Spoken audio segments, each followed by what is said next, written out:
Okay, so we're here with Ian Helliwell at this wonderful booth at Synthfest.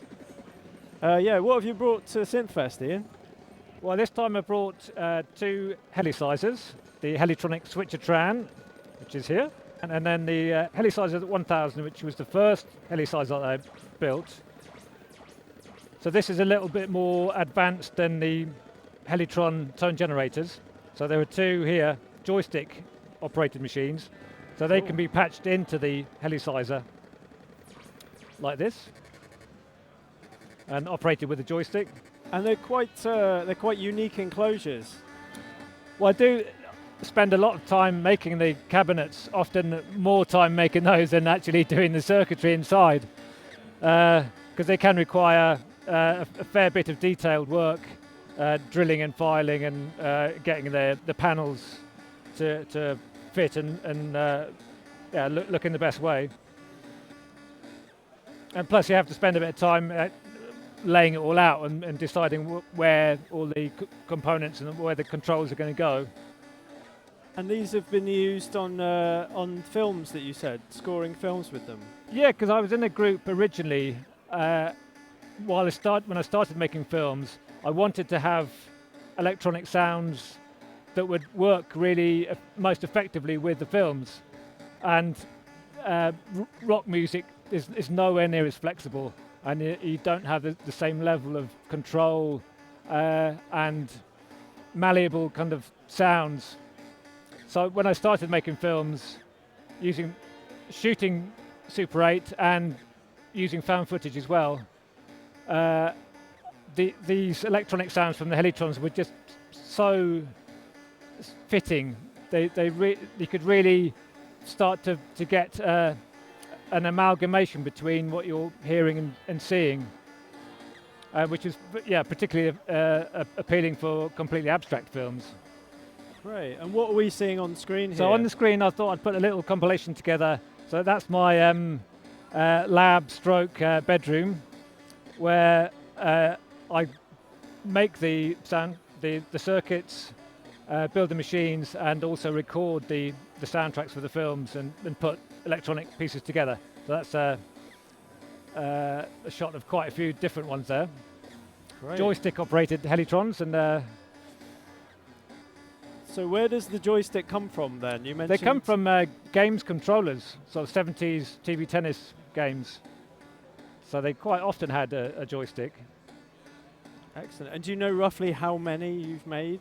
So there are about 35 Hellitrons and about half a dozen Hellisizers, and then various other one-off machines. Well, there is another Switchertran. There's a Hellitron stylus that you operate a bit like a stylophone also. Great. Fantastic. So I also do some pieces that are more sound machines, but they're more geared towards like a kinetic sculpture. So they would be a standalone piece that actually runs itself, sometimes using photocells in particular. Great. Well, they're very unique. And you said you've released your own films as well. You've released... Well, because I've been making films for over 30 years now, so I'm just about to reach my 200th short film. Fantastic. Very, very soon, I think. Is there any particular theme that you tend to follow, or how do you decide what you're going to make a film about? They tend to be non-narrative. And with short films, because once you free yourself up from having to tell a story, then it opens up all kinds of possibilities. And I think you can present the audience with something that's a totally different experience from that theatrical narrative tradition, because it's in a short time frame. So you can give them an audio-visual experience rather than them sitting there trying to follow a story and listen to all this dialogue. It's a different kind of experience for the viewer. Definitely, and maybe in some ways easy to get lost in, because you sort of the combination of sound and visuals does something different. Yeah, it can be intoxicating. Yeah. And you also mentioned that you have a night in Brighton that you put on. Yeah, the Sync Pulse. So that's a monthly screening.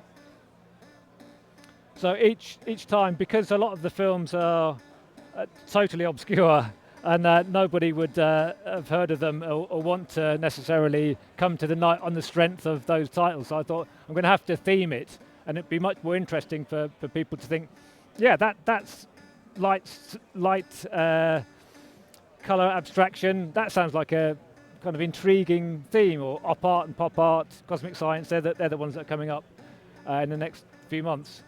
The kind of theme would be an attraction in itself, and then people wouldn't exactly know what they were going to see, but they could depend or rely that it was going to be something stimulating and yeah.